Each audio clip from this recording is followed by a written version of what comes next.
So tulad po ng pinamanig natin, ngayon ay kapistahan ni na San Felipe at Santiago na bata. So bahagi ho, na kalimitan sa 12 alagad ay martir, maliban lamang sa iisa, si San Juan. Siya lamang hindi naging martir. Lahat ng 12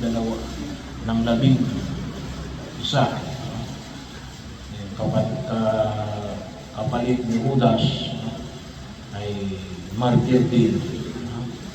So bahagi yun na kung saan ay kumuha sila ng lakas, lalo na yung pinagdiliwan natin ngayon sa Felipe at Santiago sa pananampalataya kay Jesus. Kaya katulad ng pinakayag natin sa Ebanghelyo, huwag kayong matakot, ako ito. So bahagi yun na patuloy tayong nawang gabayan ng ating pananampalataya. Magkaroon tayo ng karagdagan ng kalooban sa mga hamon na binabalangkas natin sa daigdig na ito. Kung tusin ay sabi na natin, kung babasihan na natin ngayon ng mga balita, ay talagang matatakot tayo.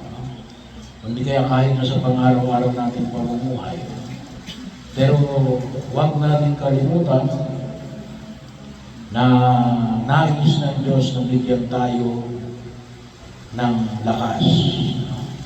Kaya kahit na yung mga alagad na Jesus, sina Santiago at Felipe, ay maliwanag natin, ay pinalalakas ng buong kapal sa gitna ng maraming pagsubok at hamon, at ang nakataya sa kanila ay ang kanilang buhay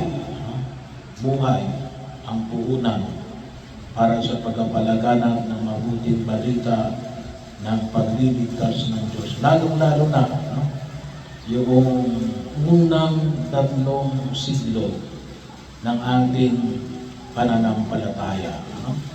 Yun yung panahon na tayo ay inuusig, lalong-lalo na ang mga alagad.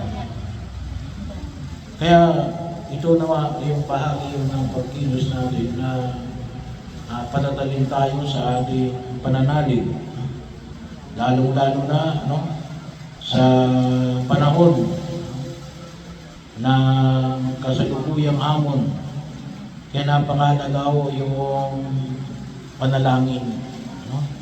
Kaya napakahalaga na patuloy tayong magdasal. Turuan natin yung mga kabataan na tunay na magkaroon ng lakas sa harapan ng Pungay Kapal. Kasi kuminsan po yung mga kabataan, sabi nga ay natatakot na gumawa ng mabuti. Pero kuminsan walang takot kapag gumawa ng masama. Ay bahagi kasi siguro nga po din, tulad ng pinamani ko sa Ebanghelyo, sabi nga, huwag kayong matakot, si Jesus ito. Pangalawa, bahagi na yung ating debosyon sa mahal na Birhen Maria ay nawa ay magpatibay din sa atin. Magpatibay din sa atin ng patuloy na lakas na harapin ang anumang uri ng pagsubok na maaaring nakikita natin sa pang-araw-araw nating pamumuhay.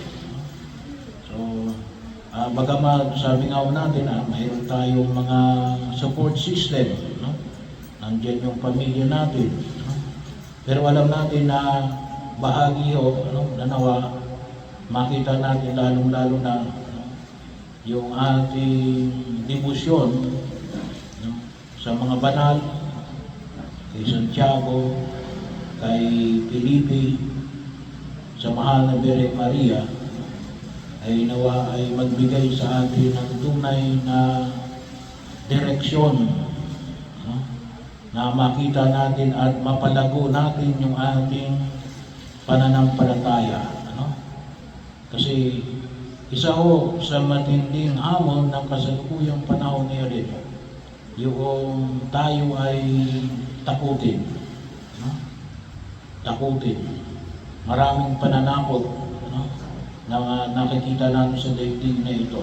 Panlabas man, no? O kahit nasa panloob natin katatayuan, no? Yung ating mga damdamin, no? Kinakailangan natin patatagin yung ating kalooban, no? Sapagkat sabi nga ho natin, no? Ay ginagamit ito ng kalaban, no? Hindi lamang ng tao, no? Ngunit ng demonyo, no? Bahagi ho, no? Ako minsan natatakot tayo sa demonyo pero hindi tayo natatakot sa Diyos, no? Dapat nga ho baliktad, no? Dapat nga ho ay tayo ay higit na magkaroon ng banal na takot sa Diyos kaysa sa matakot tayo sa masasamang espiritu. Kinakailangan natin yung patuloy na paggabay. Kaya nga sabi ko nga tamang-tama ngayong taon na ito ay tinakda ng simbahan yung alin, yung taon ng pag-asa, no? Jubileo ng pag-asa. So, Pilgrims of Hope. Tayo ay mga naglalakbay na puno ng pag-asa. At magkakaroon lamang tayo ng puno ng pag-asa kapag alin, nandiyan sa Jesus. No? Kaya sana makita natin yung ating debosyon natin kay Maria, debosyon natin kay Santiago, debosyon natin kay Felipe, no? Na alin, na tayo mapalapit kay Jesus. No? Kaya bahagi ho, kasi kapag yung mga debosyon natin, hindi tayo nilalapit kay Jesus, paano tayo magkakaroon ng lakas? No? Kasi bahagi ho, yun yung halimbawa na ipinakita ng mga banal, no? Na kaya sila ay mayroong katatagan ng kalooban, bakit? Ay patungo kay Jesus. No? Sabi nga, paano may mga devotion ba na hindi patungo kay Jesus? Mayroon no? Katulad halimbawa ng alin, may mga santo at santa, ano? May mga santo at santa, pero mga hindi nagsisimba, no? Ay ibig sabihin ay hindi nakita sa Jesus, no? Hindi natin nakita yung pagkilos, yung tunay na hamon na ipinamamatig, ano? Ay dapat ay alin, ay lalong-lalong makita natin, lalong-lalong saan? Sa banal na Eucharistia, no? Sa banal na misa. Yun nawa yung makita ko natin. No?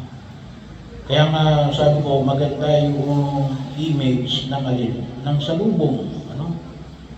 Ng salubong. Makasalubong natin si Jesus, no?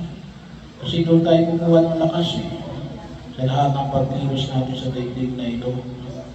Kaya kung tayo kumisan, sabi nga, kalimitan sinasabi, gusto kong bumayin pero hindi ko magawa. Bakit? Ay hindi mo nakita sa Jesus. Kaya ito yung paalala na Jesus. At ito rin yung lakas na nakita natin kay Felipe, kay Santiago, at lalong-lalo na sa mahal na Birhen Maria na alin, dala-dala nila sa Jesus. No? Kaya napakahalaga yung alin, yung patuloy na pakipagtagpo natin, no? Kay Jesus.